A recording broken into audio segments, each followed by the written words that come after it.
Today we will solve a electrostatics problem. So consider a uniformly charged ring of radius r and total charge q on it. So this is a ring with radius r and plus q amount charge is uniformly distributed over this ring. And in the first question we are asked to find the electric field on the axial position P apart from distance x from the center of the ring. And in the second question we are asked that if we put a positive unit charge at the center of the ring, then whether the charge will be in equilibrium or not. If the charge is in equilibrium, then whether the equilibrium is stable equilibrium or the equilibrium is unstable equilibrium. Then further we asked that if the system is in stable equilibrium, then we have to find out the time period of the oscillation. And finally we are asked that if this positive charge is replaced by a negative charge, then what will happen? I mean, you have to repeat the question 2 again for a negative charge, so negative unit charge. So let's start.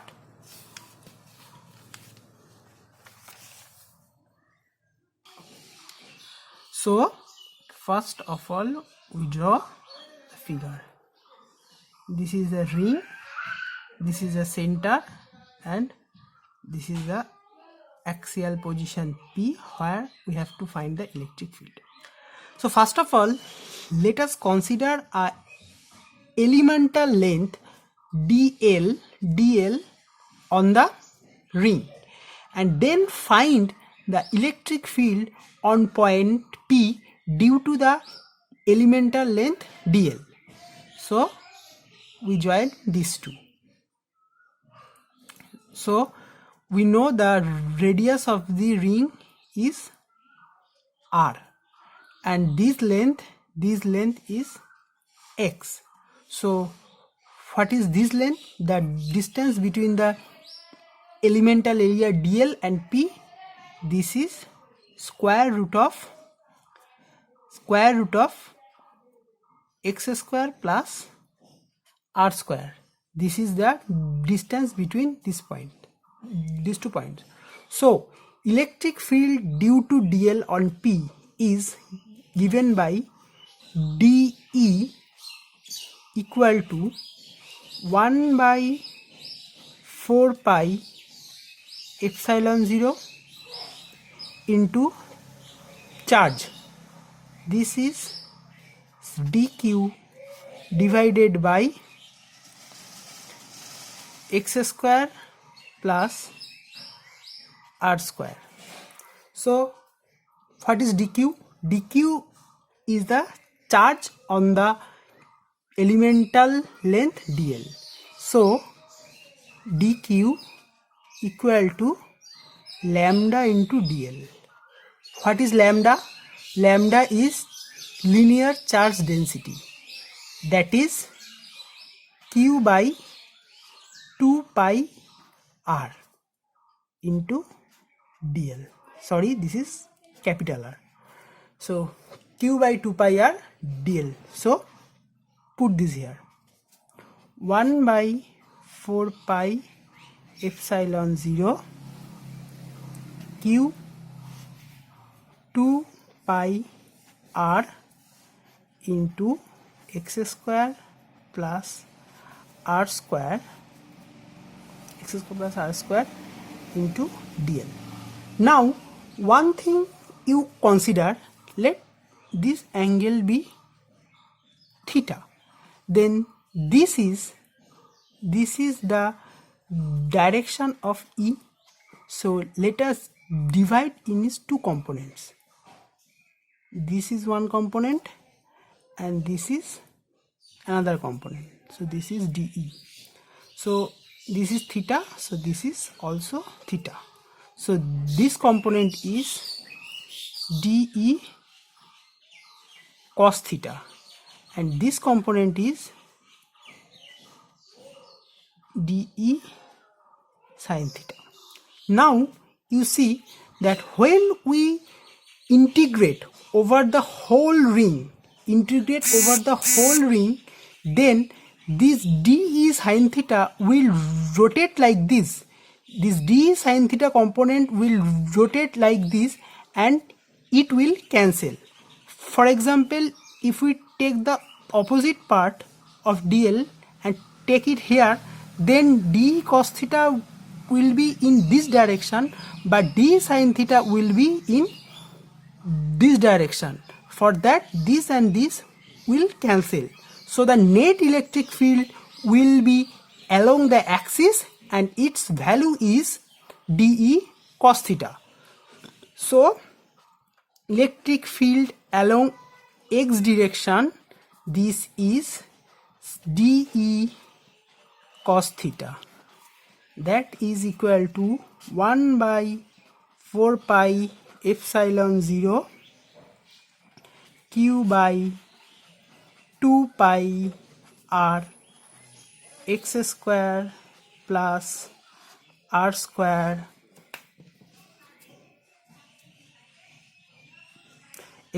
plus r square. Now cos theta. So what is cos theta? Cos theta is this, cos theta is x divided by this. So cos theta is x divided by square root of x square plus r square. Then we take dl. So for the whole ring we integrate over dl. So for the whole ring the electric field Ex is equal to closed integral over dl, and we finally get Ex equal to 1 by 4 pi epsilon 0 q x 2 pi r x square plus r square 3 by 2. What is integral, closed integral over dl? The closed integral over dl is 2 pi r. So 2 pi r, and you see this 2 pi r cancels, and we finally left with Ex equal to 1 by 4 pi epsilon 0 qx divided by x square plus r square 3 by 2. So this is the answer of the first part of the question. Now we will answer the second and the third part. So this is a ring positively charged ring, and you put a positive charge q here. So you see that this ring will exert force in this direction on the charge, and from the opposite side it will feel same force like this,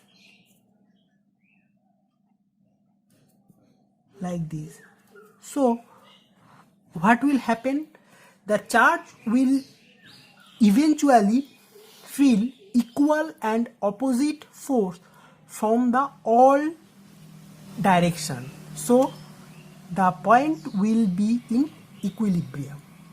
So now the question is whether the charge will be in stable equilibrium or unstable equilibrium. First of all, we understand it qualitatively. So this is ring and this is the axis. Here is the charge, and the ring is repelling the charge from all directions. So if we take this positive charge slightly out of the ring, say here, out of the ring, then what will happen?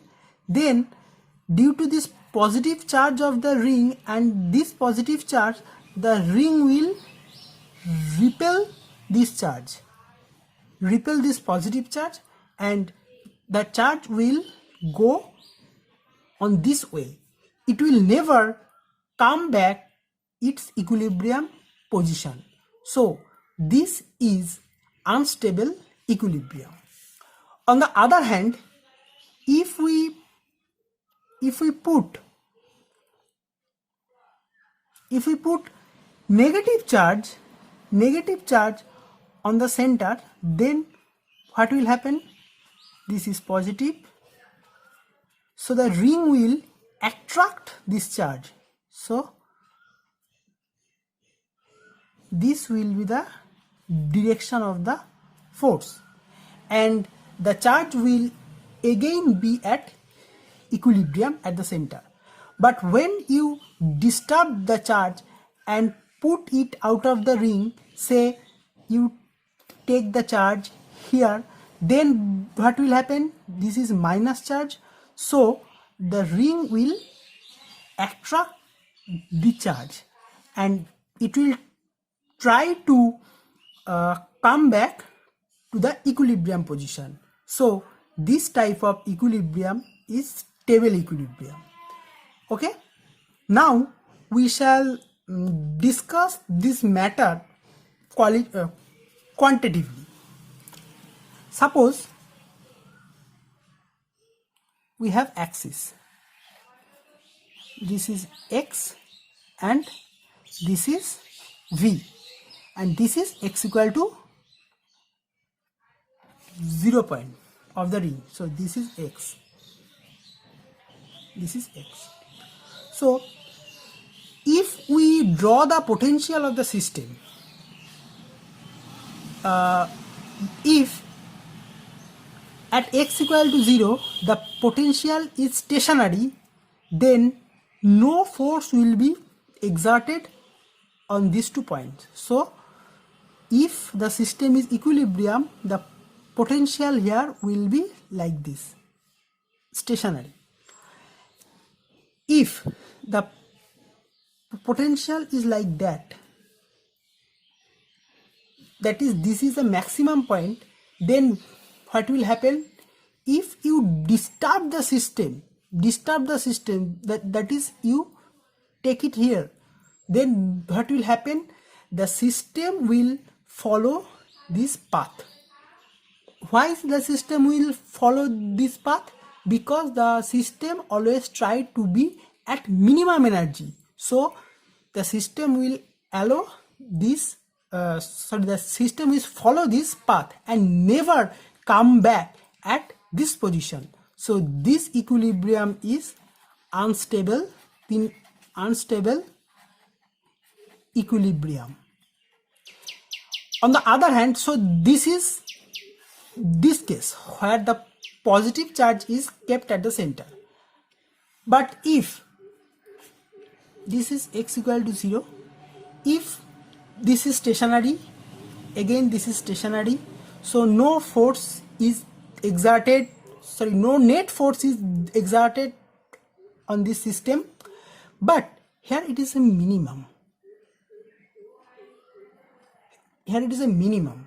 So what will happen? If you perturb the system will follow, suppose, this path, but what happened? The system always try to be in minimum energy position. So the system will roll down along the potential and come back at the equilibrium position. This is the case of stable equilibrium.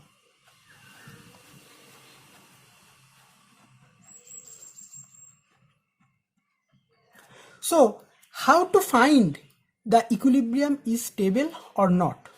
So we have to find out the expression of V and take d2v dx2 double derivative.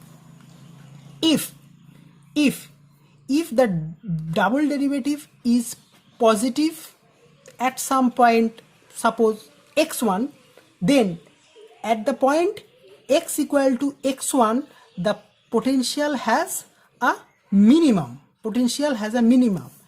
and if d2v dx2 is equal to negative, then at the point x1 the potential have a maximum. This is maximum. Now you see that if the potential have a minimum, this is minimum, so if you slightly disturb the system, the system will follow this oscillating path. So there is a time period of this oscillation which we have to find for stable equilibrium. But for unstable equilibrium, once you perturb the system will roll off along this path. So there is no question of oscillation and the time period. So here we will find that whether the system is in stable equilibrium or unstable equilibrium for this electrostatics case. So let's start again. So we found the electric field Ex equal to q by 4 pi epsilon 0 to x by x square plus r square 3 by 2. Now if we take positive charge, for positive charge, force on this charge equal to 1 into Ex, and for negative charge, negative unit charge, and also here positive unit charge, force is equal to minus Ex, F equal to minus Ex. Now we see that Ex equal to minus of dV dx, and so this implies dV dx equal to minus of Ex. So for positive charge kept at the center of the ring, dV dx equal to minus of Ex. This, so no change of sign of Ex. This is minus x, we here put intactly as minus x. So d2v dx2, this is equal to minus of dx dx, and that is q by 4 pi epsilon 0 ddx of x by x square plus r square 3 by 2, and with a minus sign, and this equals to minus of 4 pi epsilon 0 x square plus r square cube x square r square 3 by 2 into 1 minus 3 by 2 x square plus r square half into 2x into x. So at the origin, I mean if this is x and this is v, so we are interested at the point x equal to 0 where the charge is kept. So d2v dx2 at x equal to 0 gives us minus q by 4 pi epsilon 0 this will 0, and this will give r cube by r6. This is minus q by 4 pi epsilon 0 1 by r cube, which is a negative. So at the point x equal to 0, the potential have a maximum like this. So this denotes a unstable equilibrium. So no question of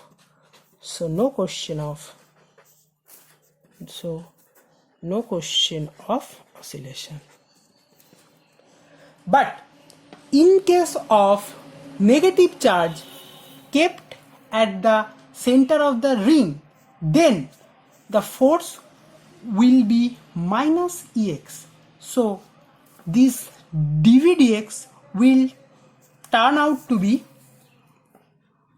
dV dx equal to plus of Ex, and following the same calculation we arrive that d2v dx2 at x equal to 0, this gives a this is some positive quantity.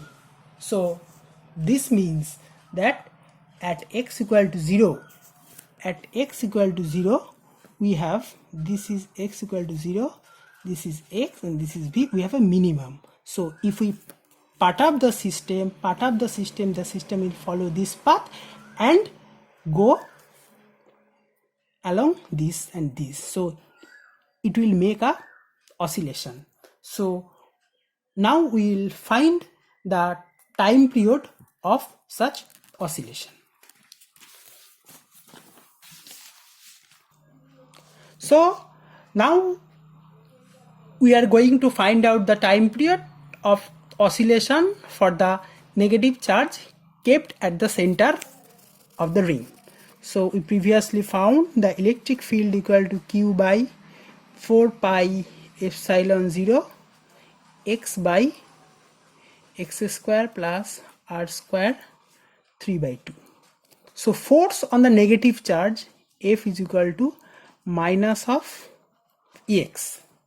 This is F is equal to minus of Ex, and this is minus of q by 4 pi epsilon 0 x by x square r square over 3 by 2. Now if we displace the charged, if we this is our r and this is x, p, this is x. So if we displace the charge from here to here, and this displacement is very small, that is x is very less than of r, then what happens? We can approximate this expression. So q by 4 pi epsilon 0 x, and if we take and we start, so we take r common from here, so it will give r cube x r cube x square by r square plus 1 over 3 by 2, and we see from here that x by r is very less than of 1. Thus we can make a binomial expansion of this term.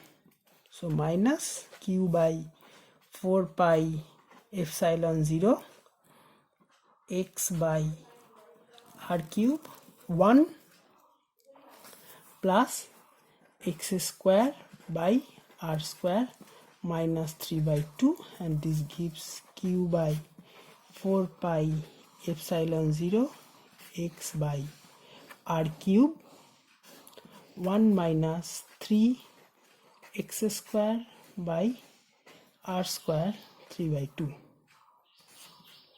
Now you see that x by r is very small. Then we neglect x square by r square, this 0.